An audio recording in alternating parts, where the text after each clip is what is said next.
La Chine, autrefois un pays faible et appauvri, connaît une énorme transformation rarement vue dans l'histoire humaine. Elle redevient une puissance économique majeure.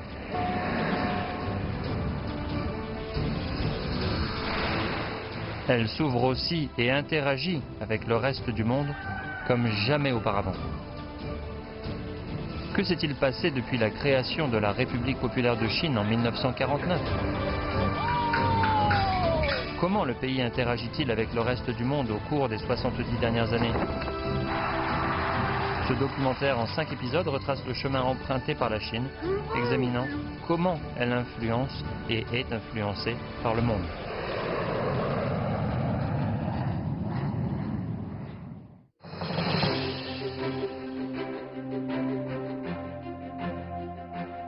Depuis le lancement de la politique de réforme et d'ouverture en 1978, la Chine a connu un afflux massif d'investissements étrangers qui a stimulé son décollage économique.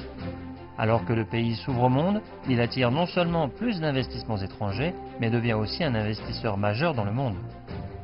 L'épisode 3 revoit comment la politique d'ouverture de la Chine a conduit au développement de sa propre économie et comment elle a contribué à l'économie mondiale.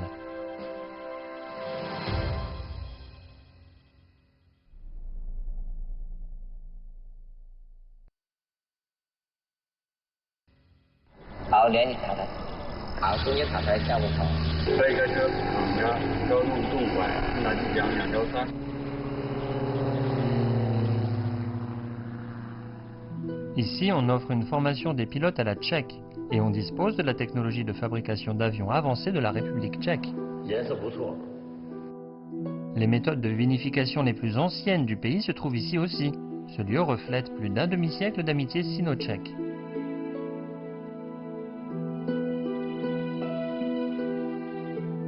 Chaque année à cette date, Zhou Chuanjiang revient dans ce musée pour se remémorer des jours passés de dur labeur. Le 2 août 1956, nous avons officiellement reçu un ensemble de machines de la Tchécoslovaquie. Nous avons reçu des tracteurs et des moissonneuses-batteuses.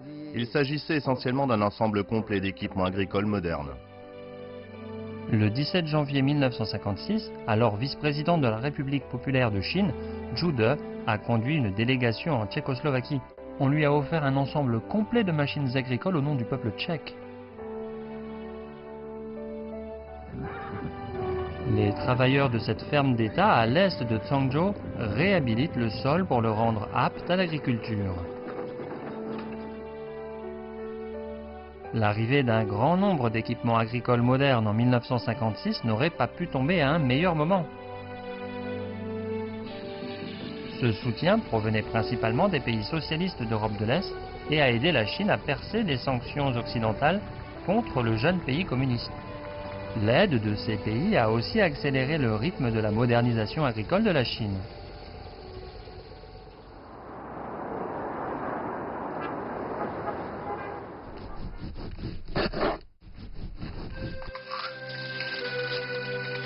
Pendant plus d'un demi-siècle, c'était le lieu de vie des cadres et des employés polonais.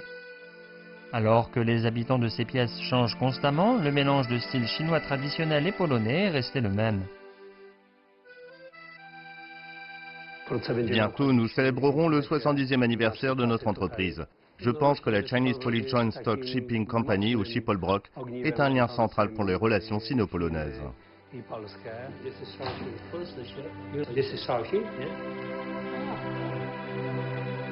La Pologne était l'un des premiers pays à établir des relations diplomatiques après la fondation de la République populaire de Chine. Les premières années ont également vu des pays occidentaux tenter de l'isoler par des sanctions et des embargos. Au début de la République populaire de Chine, les ports chinois étaient bloqués. Personne n'était en mesure d'atteindre un port de la partie continentale de la Chine. La création du Schiphol-Brock a été un moyen de contourner ces sanctions.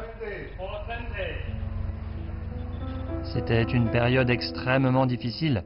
Pour maintenir une route commerciale entre la Chine et l'Europe, les équipages de Schiphol-Brock ont assumé d'immenses responsabilités et ont risqué leur vie. Seulement un an après la fondation de Schiphol-Brock, 52 ensembles d'équipements d'usine ont été renvoyés en Chine pour aider notre pays à se développer.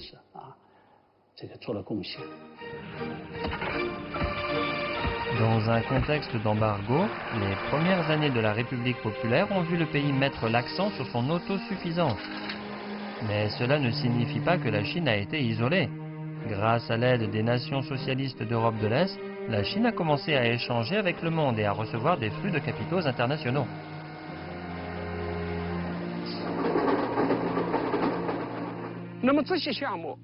Tous ces projets ont favorisé le développement économique de la Chine. Ils ont été considérés comme modèles et ont formé des professionnels techniques chinois.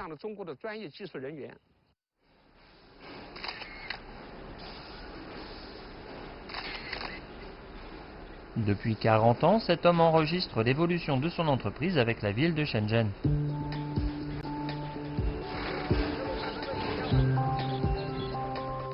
Il n'y a pas si longtemps, il a pris ses photos. La ville est aujourd'hui à la pointe de la technologie mobile, un secteur en pleine évolution. Il les compare à une photo qu'il a prise il y a des décennies. À l'époque, cet endroit exact abritait la première usine d'aliments pour animaux du groupe CP de Thaïlande après son entrée sur le marché chinois. Lorsque je suis arrivé pour la première fois dans le groupe CP à Shenzhen en 1983, nous étions situés dans une région stérile et vallonnée.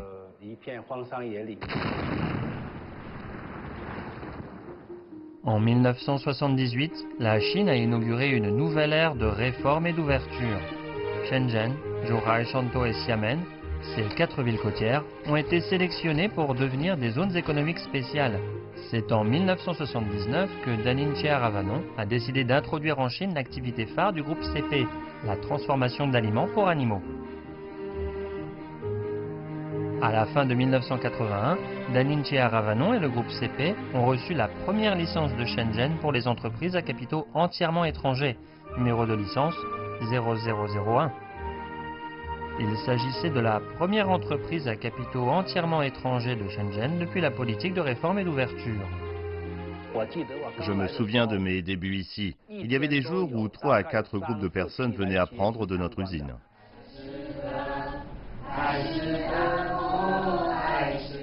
Aujourd'hui, M. Chen et ce groupe de jeunes employés s'entraînent pour un chant pas comme les autres. Dans 3 jours, 2 générations d'employés du groupe chanteront pour commémorer les 40 ans de l'entreprise en Chine.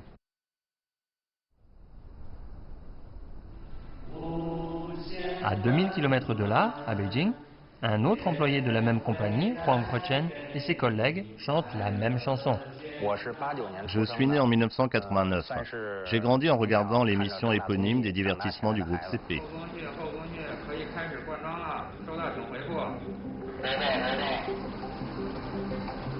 Il s'agit du système de production et de gestion des œufs le plus avancé au monde. Chaque jour, plus de 2 400 000 œufs sont gérés ici pour fournir à cette ville et à ses habitants une source de protéines de haute qualité.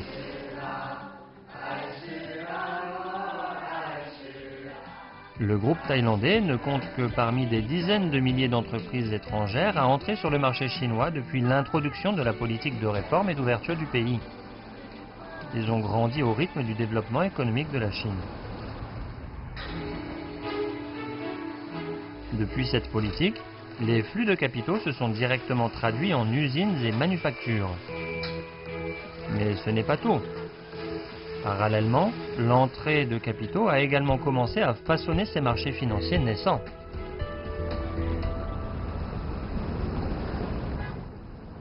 Au cours des 2 dernières années, Sun Jiandong a fait des allers-retours entre Hong Kong et Shenzhen.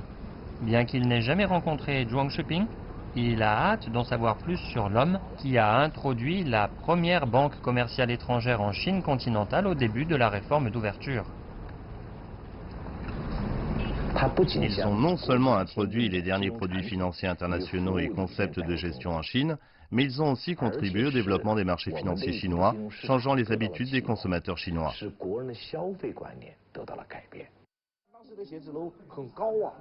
Aujourd'hui, M. Sun rencontre quelques amis hongkongais. Les banques étrangères ont adopté une attitude attentiste face à la politique de réforme et d'ouverture de la Chine. M. Zhuang a créé la succursale de Shenzhen de la Nanyang Commercial Bank en janvier 1982. Cette décision a considérablement renforcé la confiance des banques étrangères pour investir en Chine. En 1981, les zones économiques spéciales se développaient à plein régime. Les entreprises des zones recherchaient plus de capitaux et les dernières avancées en matière d'affaires.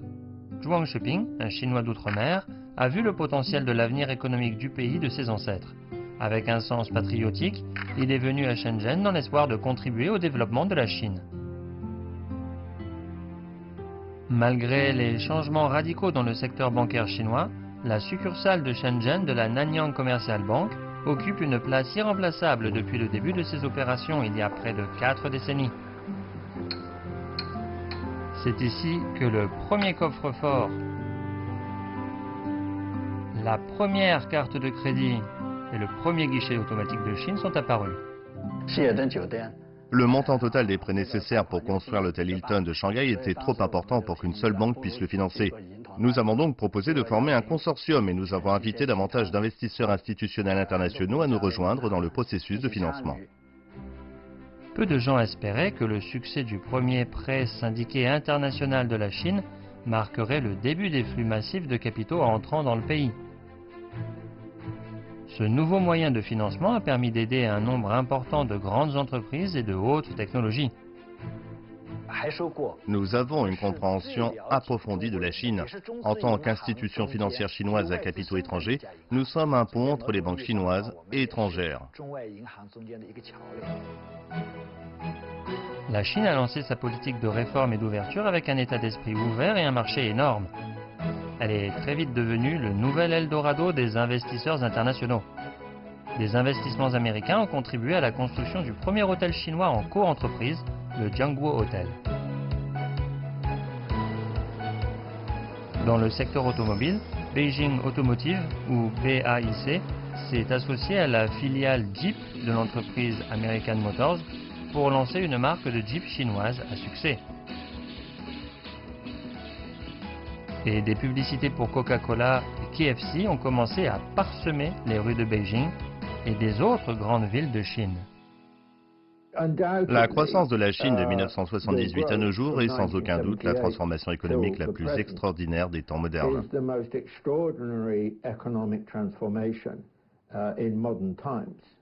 Ils ont travaillé petit à petit. C'était la meilleure façon de le faire. Là où ça ne marchait pas, les décideurs politiques abandonnaient. Là où ça marchait, la Chine continuait. C'était l'approche. Chaque matin, à 8h30, Yang Huaiding se tient au courant des dernières nouvelles économiques et se concentre sur les mouvements du marché. Il y a 3 décennies, alors que les marchés boursiers chinois commençaient à émerger, M. Yang a saisi cette opportunité avec perspicacité, réalisant son premier million de yuan sur les marchés financiers chinois naissants. Cela lui a valu le surnom de millionnaire Yang. J'ai quitté mon emploi en 1988 avec 20 000 yuan d'économie. En avril de la même année, la Chine a ouvert son marché des obligations d'État au public. J'ai donc acheté des obligations comme investissement. En 1989, alors que la réputation d'investissement de Yang Huaiding se répandait à Shanghai, une décision politique majeure qui se préparait depuis longtemps a enfin été mise en œuvre. Gao Xiqing était ancien vice-président de la commission de régulation des marchés boursiers en Chine. Après des études à l'université Duke, Gao est retourné en Chine il y a 30 ans. Lui et ses collègues économistes ont commencé à promouvoir le développement des marchés financiers du pays. Nous avons publié un livre blanc sur le développement des marchés financiers en mai 1988 et nous avons fait des suggestions. Il a été bien accueilli. Nous avons donc pu faire avancer nos suggestions. En septembre 1988, Gao Xiqing et son groupe d'économistes ont rédigé des documents soulignant l'importance et la nécessité d'établir une bourse et un ensemble de réglementations pour réguler le marché des valeurs mobilières. Avec le soutien du gouvernement central, les préparatifs pour la première bourse chinoise se sont accélérés. Dans la salle de transaction de la bourse de Shanghai, les anciens ordinateurs sont toujours à leur place. À cette époque, c'étaient les ordinateurs les plus avancés de leur époque. La bourse de Shanghai a officiellement ouvert ses portes en 1990. Avec la création d'une bourse, tout d'un coup, tout le monde, y compris des gens ordinaires et des hauts fonctionnaires, se sont rendus compte qu'il y avait un moyen plus efficace de gérer l'économie.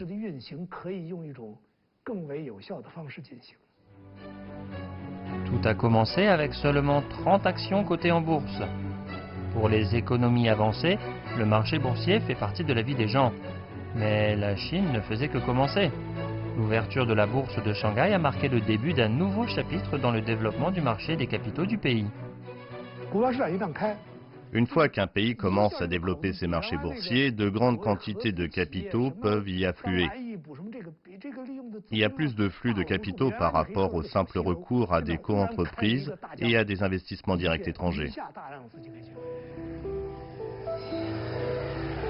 Depuis la réforme et l'ouverture de la Chine, le pays compte à présent plus de 4500 institutions bancaires, plus de 130 sociétés de valeurs mobilières et plus de 230 compagnies d'assurance.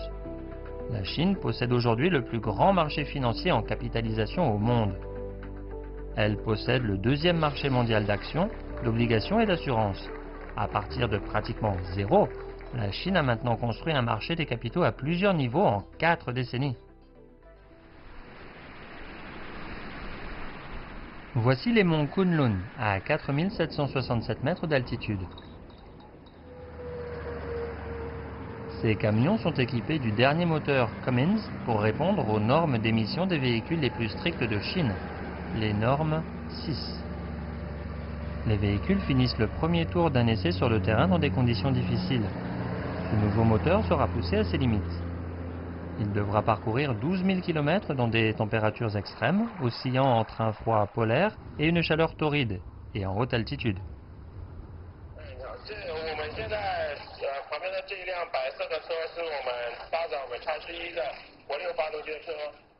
À plus de 3000 km, dans le centre de recherche et de développement du géant américain de la fabrication de moteurs Cummins à Wuhan, le responsable suit de près avec son équipe l'avancement des essais sur le terrain. Nous avons lancé un projet appelé Norme 6. Grâce à ce projet, nous avons pu renforcer notre expertise technique, tirer parti des ressources mondiales et enrichir nos données. En juillet 2019, Cummins a dévoilé son dernier produit, le moteur aux normes d'émission de véhicules 6 au centre de recherche et de développement de Wuhan. C'est la première fois que le géant américain présente son moteur de nouvelle génération avant de le faire sur le marché européen. Les normes d'émission 6 de Chine sont si strictes que la Coalition pour le climat et l'air pur l'a appelée une étape importante dans la transition mondiale vers des véhicules sans pollution. Mais ici, à Beijing, cet homme suit également la progression de l'essai sur le terrain du camion. Le succès de Cummins en Chine témoigne de ses efforts d'il y a 30 ans. Donc si vous regardez les ventes, elles ont monté en flèche de 1992 à 1993. Et je pense que Cummins a gagné en confiance et était donc disposé à investir dans le pays et les co-entreprises. Nous avons donc immédiatement commencé à négocier pendant cette période et nous avons signé nos premières co-entreprises en 1994, 95 et 96. Un tournant décisif a suivi la tournée de Deng Xiaoping dans le sud du pays en 1992. À partir de ce moment, les investissements étrangers directs ont dépassé les emprunts étrangers en tant que plus important flux de capitaux étrangers en Chine. C'est un développement marquant. Cela signifie que l'énorme potentiel du marché de la Chine a été découvert, ce qui signifie une amélioration de l'environnement d'investissement. Les opportunités de croissance se sont ouvertes au monde et les entreprises étrangères ont pu y trouver des rendements attractifs. Au tout début de la réforme et de l'ouverture de la Chine, Steve Chapman, originaire du Minnesota, s'est rendu en Chine, s'est donné un nom chinois, Cao Zhede, et a progressé jusqu'au poste de vice-président du groupe Cummins pour la Chine et la Russie. Zhede, ça sonne un peu comme Steven. Mais bien sûr, ça vient de Jiang Zhede. Le président Mao a écrit un article intitulé « Au service du peuple » en son hommage. Par exemple, j'ai ce sac, « Au service du peuple ». C'est l'entreprise des camions Futian qui me l'a donné. Vous avez ces caractères chinois. Et ça veut dire, vous devez continuer à servir le peuple et les clients chinois.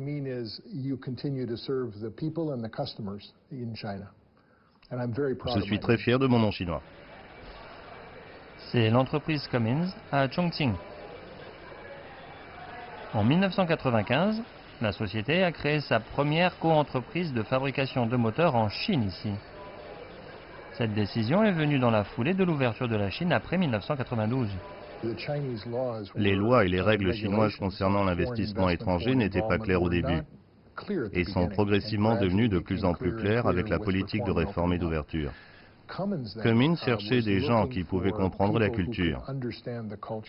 Nous avions en objectif une stratégie bien déterminée pour la croissance en Chine et dans d'autres pays industriels du monde.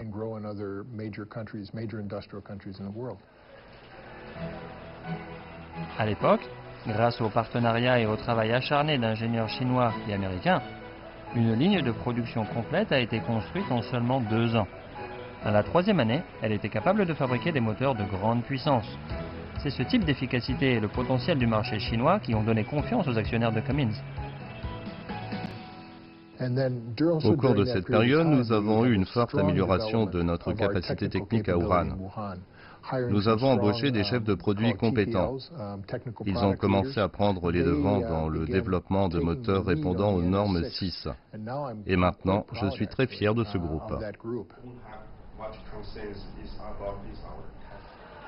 Alors que ce géant mondial de la fabrication de moteurs expose sa stratégie pour la Chine, un poids lourd européen fait également des plans similaires.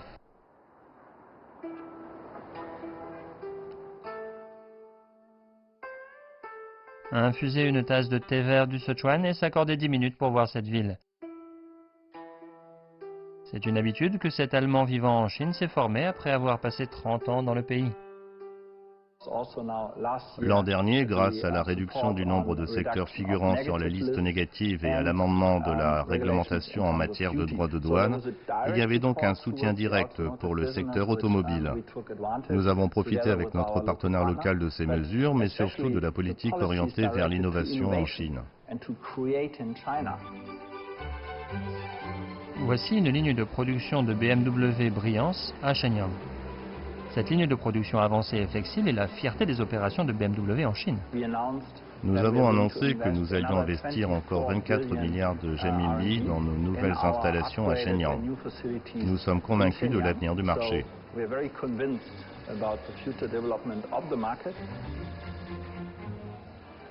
Cette ligne de production avancée de BMW est assistée par la technologie de simulation 3D. Elle aide à résoudre les problèmes plus efficacement. Les mégadonnées sont utilisées dans chaque application du processus de production. Chaque mouvement de la machine peut être suivi et analysé. L'exosquelette mécanique que portent les ouvriers de cet atelier de montage permet de réduire l'intensité du travail tout en augmentant la productivité.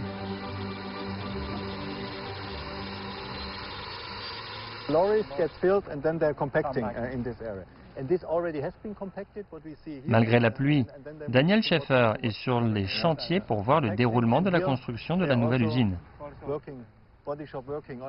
La nouvelle usine, qui couvre une superficie d'environ 293 hectares, entrera en production en 2022. Je n'ai jamais vu une mise en œuvre aussi rapide d'innovation et d'amélioration comme ici en Chine, à Shenyang, et donc la contribution des talents locaux est énorme. Et je dirais que notre succès au cours des 15 dernières années n'aurait pas été possible sans les talents locaux. Ils sont l'un de nos plus grands facteurs de réussite ici, en Chine.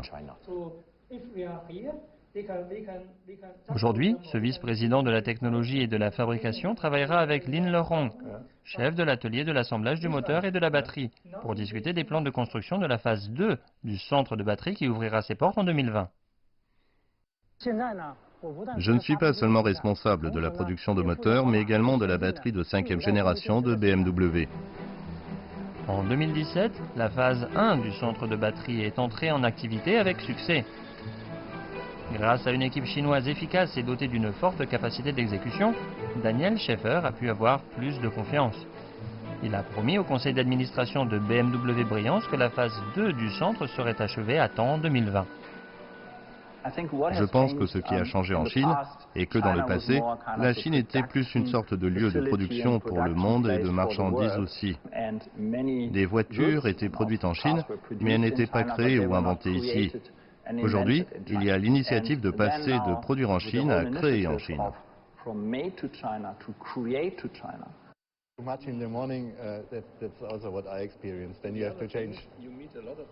Alors que la Chine ouvre ses portes plus largement, de nouvelles opportunités seront disponibles pour les investisseurs étrangers tels que BMW.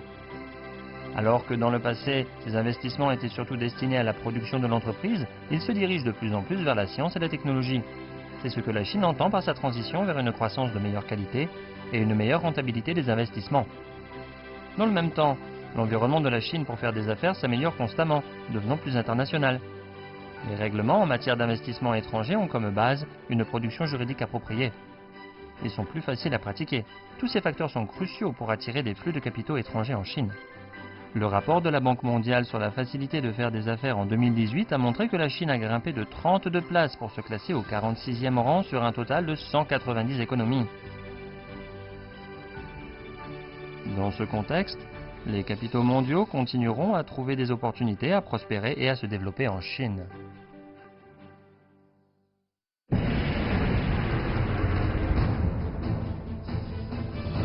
La Chine, autrefois un pays faible et appauvri, connaît une énorme transformation rarement vue dans l'histoire humaine.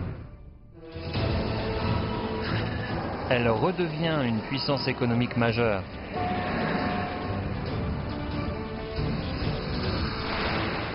Elle s'ouvre aussi et interagit avec le reste du monde comme jamais auparavant. Que s'est-il passé depuis la création de la République populaire de Chine en 1949? Comment le pays interagit-il avec le reste du monde au cours des 70 dernières années? Ce documentaire en 5 épisodes retrace le chemin emprunté par la Chine, examinant comment elle influence et est influencée par le monde.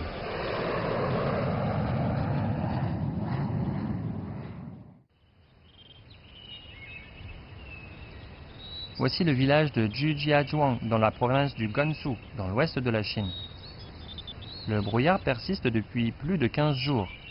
Ici, les villageois aspirent à la pluie.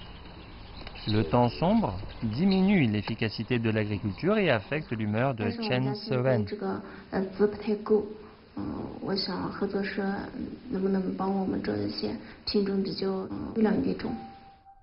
De nombreuses familles dans la région font face à des défis similaires de ceux de Chen Sewen. Les terres nécessaires à la culture des lys augmentent et l'offre de semences de lys de qualité est rare.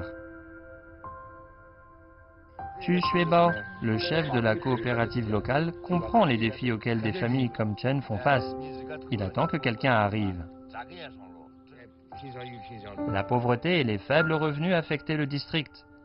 Mais les choses ont commencé à changer lorsque la Banque mondiale s'est associée aux autorités locales pour faire bouger les choses. Grâce aux premières réflexions sur les réformes, nous avons pu fournir une assistance technique, des connaissances acquises lors de collaborations avec d'autres pays en voie de développement. Et surtout, nous avons eu le privilège d'assister aux grandes transformations que la Chine a connues au cours des prochaines décennies. C'est donc très excitant à bien des égards.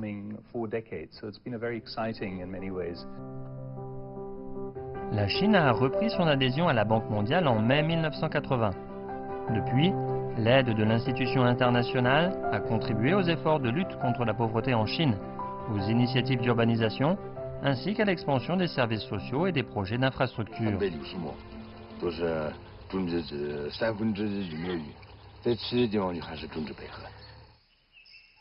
Ce matin, Xu Xuebao attend le représentant de la Banque mondiale pour la réduction de la pauvreté agricole, Zhao Wendao.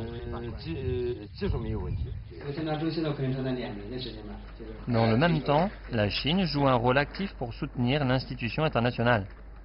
Après la crise financière mondiale, la Chine a apporté des capitaux supplémentaires à la Banque mondiale, respectivement en 2010 et 2018. Dans le cadre des réformes, le droit de vote de la Chine a augmenté, faisant du pays le 3e actionnaire de l'organisme multilatéral. Nous assumons consciencieusement les devoirs qui incombent à un grand pays responsable. Nous soutenons dans la limite de nos capacités la Banque dans ses efforts de réduction de la pauvreté à travers le monde. Mais les responsabilités de la Chine ne se sont pas simplement accrues à la Banque mondiale. En 2001, le Conseil des gouverneurs du Fonds monétaire international a décidé d'augmenter la part de la Chine de la 11e à la 8e place. Cette décision reflète la responsabilité croissante de la Chine au cours du nouveau siècle. La Chine soutient beaucoup les opérations du FMI dans le monde entier. en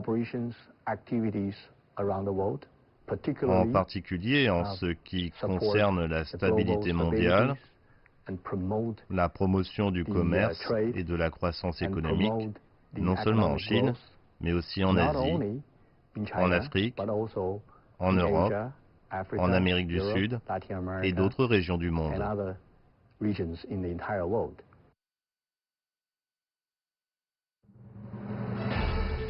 L'économie chinoise en pleine croissance a bénéficié des flux de capitaux internationaux depuis la réforme et l'ouverture. Alors que le pays se développait, ces entreprises ont commencé à se projeter à l'étranger, désireuses d'interagir avec le monde et de partager les opportunités de développement de la Chine.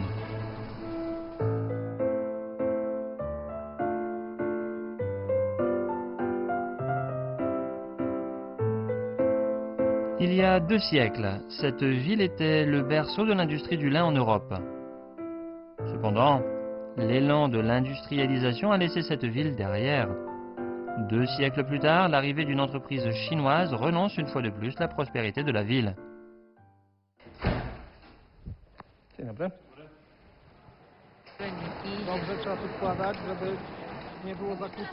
Pour Łukasz Palka, c'est une journée spéciale. C'est sa 6e année dans cette entreprise chinoise. Aujourd'hui, il assumera de nouvelles responsabilités à l'usine. J'ai commencé sur la chaîne de production.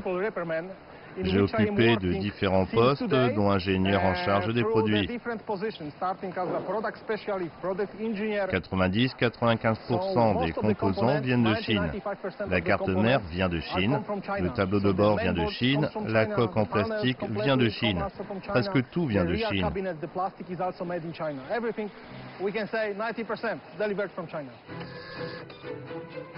À 8000 km de son usine en Pologne se trouve le siège de TCL, le géant chinois de l'électronique basé à Shenzhen.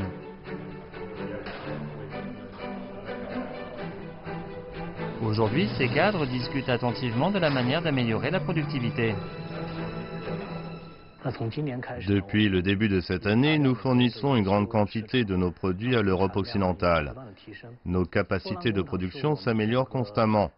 Nos opérations commerciales en Pologne sont un élément important de notre stratégie de mondialisation. En 2004, TCL a acheté cette usine polonaise au fabricant d'électronique français Thomson. L'acquisition de TCL a insufflé une nouvelle vie à cette usine en difficulté, sauvant des emplois tout en permettant à l'entreprise de faire ses premiers pas en Europe. Nous envisageons d'engager des talents polonais dans notre équipe de recherche et de développement. Les Polonais ont une solide base en mathématiques et en logique. L'ouverture de la ligne ferroviaire Chine-Europe a accéléré le transport des matières premières entre les continents. Pour cette usine, cela se traduit par une productivité plus élevée. Plus de 10 000 téléviseurs TCL sont expédiés de son usine polonaise chaque mois, arrivant à Francfort et à Paris en une journée, et aux 4 coins de l'Europe en 4 jours. De la création de nouvelles usines à la création d'emplois sur place, en passant par la construction de nouveaux centres de recherche et de développement, les capitaux chinois ne cessent d'aller à l'international. Ils sont toujours à la recherche de nouvelles opportunités de coopération et sont prêts à partager les connaissances et la sagesse.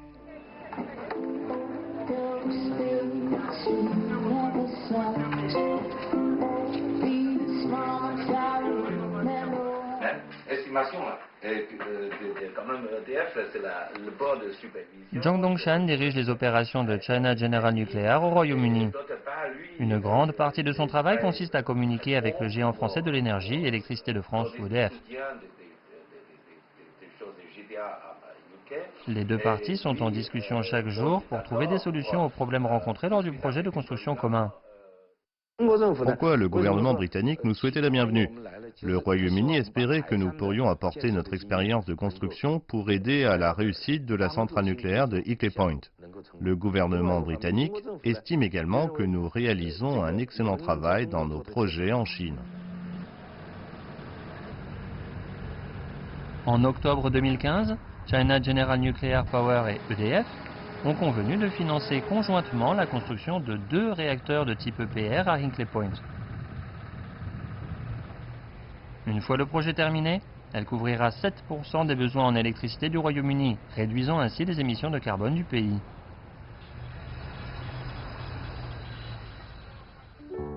Il y a 30 ans, EDF a aidé la Chine à construire la centrale nucléaire de la baie de Daya. Aujourd'hui, le mastodonte français de l'électricité a choisi la Chine comme partenaire pour développer conjointement la centrale britannique Hinkley Point C. EDF mise sur la riche expérience de la Chine dans la construction de centrales nucléaires, surtout après avoir vu les avancées technologiques chinoises dans la construction de sa centrale nucléaire Hualong 1. Nous sommes un exportateur de technologie et un exportateur de capitaux. Lorsque nous exportons des capitaux, il ne s'agit pas simplement d'investir. Il s'agit de combiner capital et technologie pour aider à développer un marché. En 2018, 47 unités de production d'énergie nucléaire étaient en service sur la partie continentale de la Chine, ce qui la classe 3e dans ce domaine. La technologie chinoise des centrales nucléaires aide désormais d'autres pays à accroître leur propre capacité en matière d'énergie nucléaire. La centrale nucléaire britannique de Hinkley Point C est un exemple de partenariat mutuellement bénéfique entre un acteur chinois, qui combine son capital et ses technologies, et un autre acteur sur un marché tiers.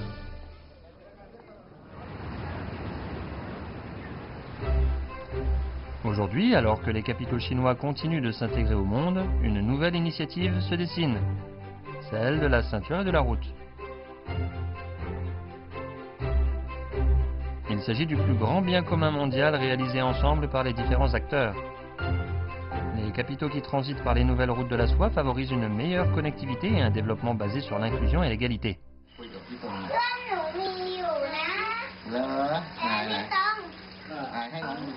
Pouvoir passer du temps avec ses enfants et simplement écouter leur rire, Nopasorn Sukjun chérit de tels moments. Il y a 4 ans, il semblait que même ces simples plaisirs étaient hors de portée.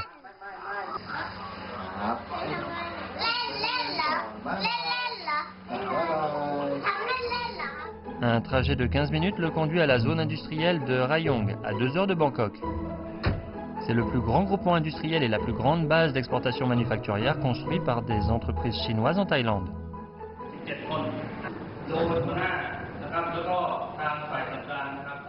Je pense que cette entreprise grandit en même temps que nous et nous avançons pas à pas.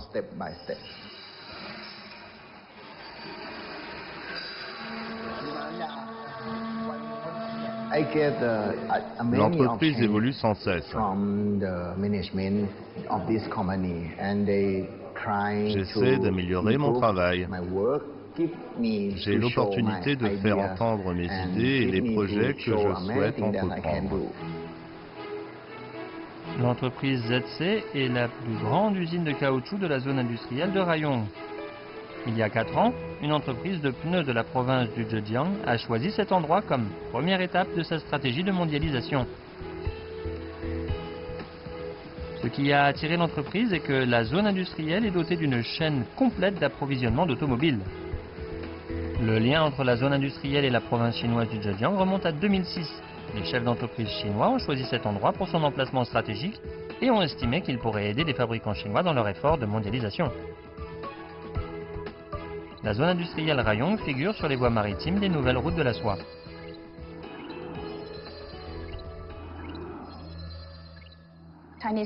Les entreprises chinoises recherchent des opportunités et la Thaïlande peut offrir ce genre d'opportunités. Depuis longtemps, la moitié des sociétés multinationales comptent sur nous pour la production destinée au marché mondial. L'avancement de la production, les problèmes rencontrés par les travailleurs et l'état de chaque machine sont les détails que Nopasorn Sukjun doit maîtriser chaque jour dans cet environnement de travail. Ici, il met à contribution ses compétences, dont la maîtrise de l'anglais et ses riches expériences en gestion. Au cours des dernières années, les investissements chinois ont augmenté de manière significative. Nous avons vu beaucoup de projets d'investissement chinois s'orienter vers l'exportation. Ils contribuent certainement aux exportations de la Thaïlande. La zone industrielle de Rayong est un exemple gagnant-gagnant dû au mouvement de capitaux.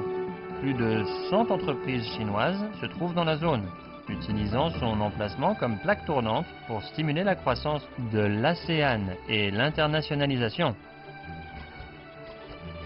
Dans le processus, ces entreprises chinoises ont créé plus de 30 000 emplois et contribué à la formation professionnelle de la communauté locale. Dans le cadre de l'initiative de la ceinture et de la route, les capitaux chinois offrent davantage de possibilités d'investissement pour le développement économique. Le Fonds de la route de la soie a été créé en 2014 pour soutenir l'initiative de la ceinture et de la route. Au cours des 5 dernières années, nous constatons une certaine pénétration sur divers marchés, y compris la Russie, le Moyen-Orient, l'Europe et les États-Unis. À partir de cette année, nous avons commencé à explorer les opportunités en Afrique.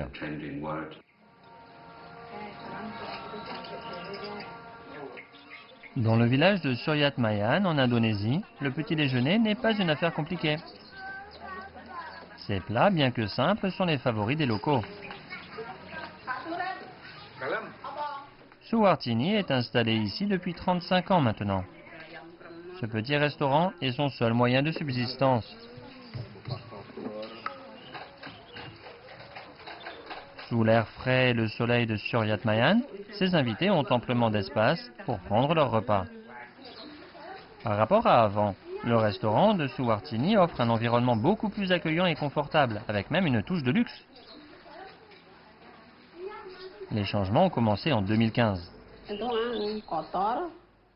Avant, nos conditions de vie étaient mauvaises. Prendre une douche était difficile. Nous n'avions pas de toilettes. Aucun endroit pour prendre une douche. On faisait nos toilettes directement dans la rivière.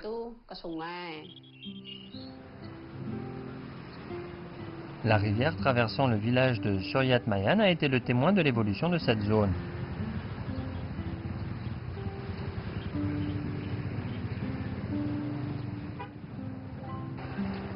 Alors que la population augmentait dans cet ancien village, les rues se rétrécissaient, les bâtiments décrépissaient. Ces allées étroites sont maintenant le terrain de jeu des enfants.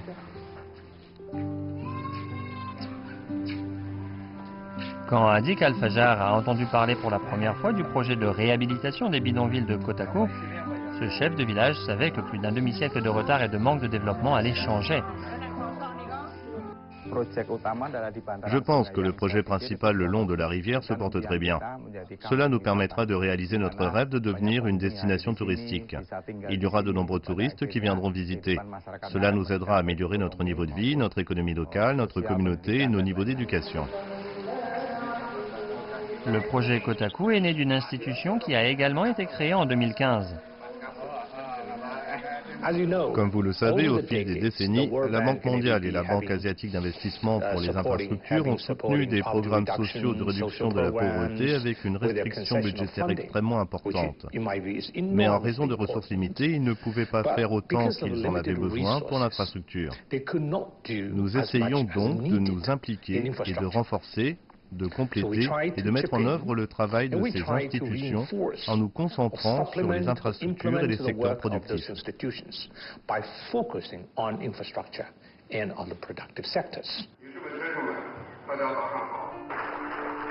Le 25 décembre 2015, la Chine a lancé la Banque asiatique d'investissement pour les infrastructures. Le nom de cette nouvelle banque multilatérale fait clairement apparaître son objectif. Cette banque se concentrera sur des projets de développement d'infrastructures indispensables en Asie pour mieux promouvoir la connectivité et l'intégration économique de la région.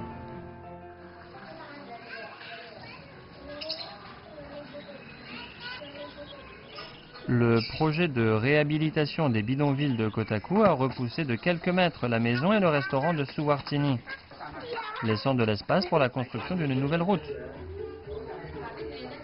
Le projet a permis à Suwartini de construire un bâtiment à 2 étages. Son restaurant a également reçu un lot de tables et de chaises du projet.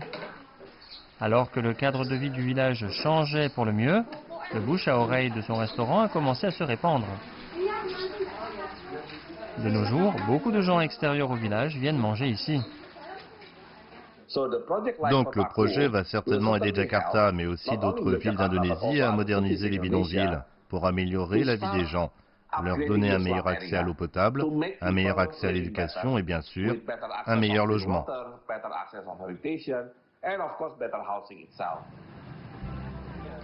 Aujourd'hui, plus de 1400 bidonvilles en Indonésie sont en cours de réhabilitation.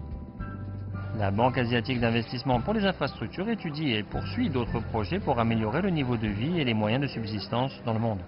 Cela ne devrait pas être polluant. Il doit être propice à l'amélioration environnementale et sociale. Et le projet doit être achevé dans les délais.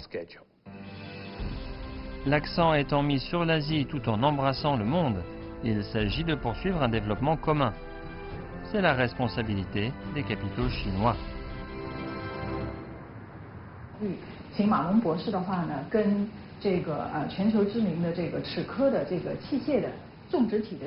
C'est le week-end, mais ces deux associés d'une société d'investissement ne prennent pas de repos.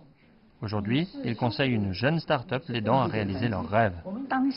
De nos jours, lorsque les entreprises chinoises choisissent de rechercher des financements à l'étranger, cela ne signifie pas qu'ils ne peuvent pas en trouver dans le pays. C'est très différent du passé. Le PDG de la jeune start-up attend également avec impatience ses deux conseillers. Toutes les entreprises ont besoin de capitaux pour croître, que ce soit sur les marchés financiers nationaux ou internationaux.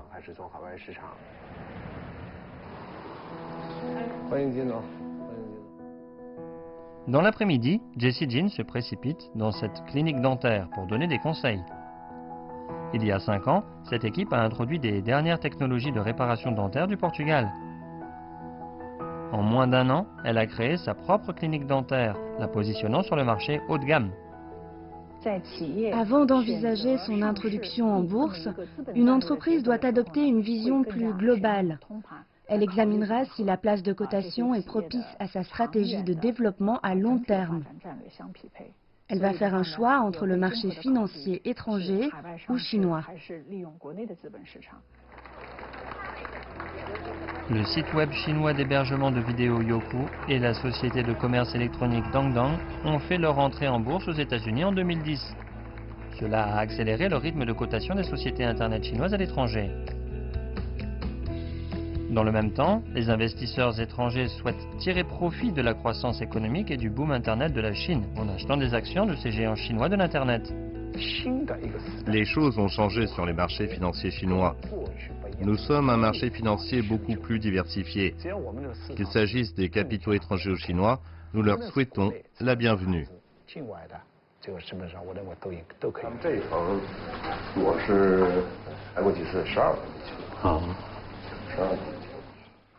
Rod Chang sera à Shanghai aujourd'hui. Hier, il a recommandé un jeu original développé en Chine à une société de jeux japonaise.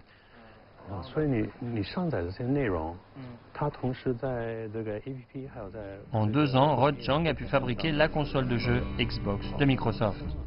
Il marque une intégration plus approfondie de la Chine avec l'industrie mondiale des jeux.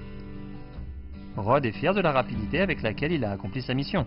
Il attribue son efficacité à son entreprise, située dans la zone pilote de libre-échange de Shanghai. Lorsque je suis arrivé en Chine au milieu des années 2000, les jeux vidéo étaient interdits.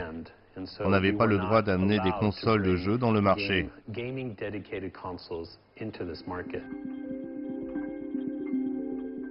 Zhang Yong est un ancien cadre travaillant dans la zone pilote de libre-échange de Shanghai. Il était responsable de la planification d'une série de nouvelles politiques pour faciliter l'accès au marché chinois des entreprises étrangères. Les États-Unis ont adopté la stratégie de rééquilibrage vers l'Asie-Pacifique en 2012 et 2013. Avec le Japon, ils faisaient avancer l'accord de partenariat transpacifique. Dans ce contexte, la Chine a choisi de mettre en place une zone pilote pour mieux s'adapter aux derniers règlements internationaux en matière d'investissement. C'est après le 18e congrès national du Parti communiste chinois que le comité central et le Conseil des affaires d'État ont décidé de créer la zone pilote de libre-échange à Shanghai. L'objectif de la zone pilote de libre-échange est d'être la première à expérimenter et à explorer de nouveaux modèles de développement pour devenir un lieu de nouvelles percées politiques. Grâce à la zone de libre-échange de Shanghai, la règle de restreindre les consoles de jeux a été libérée en 2013. Et cela a vraiment permis à notre entreprise de travailler et de faire entrer des consoles de jeux en Chine. En 2013, la zone de libre-échange de Shanghai a annoncé qu'elle retirait les consoles de jeux de sa liste négative des investissements. Les secteurs sur la liste négative sont soumis à des restrictions sur les investissements étrangers. Tout ce qui n'est pas mentionné sur la liste est autorisé. Cette nouvelle a été un catalyseur pour les sociétés de jeux vidéo. Alors que les restrictions ont été levées pour les produits de jeux vidéo, eHome est devenue la première entreprise étrangère à recevoir une licence dans la zone de libre-échange de Shanghai. Selon la recommandation de Shanghai eHome, un nouveau jeu original développé en Chine a remporté une grande reconnaissance mondiale. À l'avenir, la liste négative des investissements de la Chine continuera d'être raccourcie dans ces zones de libre-échange. Ces zones joueront également un rôle pionnier pour tester et expérimenter de nouvelles politiques, à l'avant-garde de la poursuite de la réforme du pays. Alors que la zone de libre-échange de la Chine continue à expérimenter de nouvelles politiques, des mesures efficaces seront mises en œuvre à l'échelle nationale. Autrement dit, dans un avenir proche, les entreprises étrangères à travers la Chine pourront profiter de nos politiques de réforme à l'échelle nationale.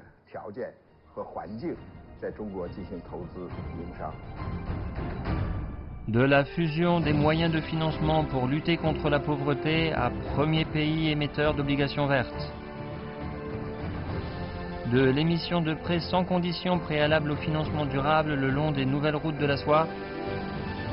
À l'avenir, le secteur financier chinois connaîtra sans doute un processus continu d'apprentissage et de collaboration avec ses partenaires mondiaux afin de garantir un service à tout le monde.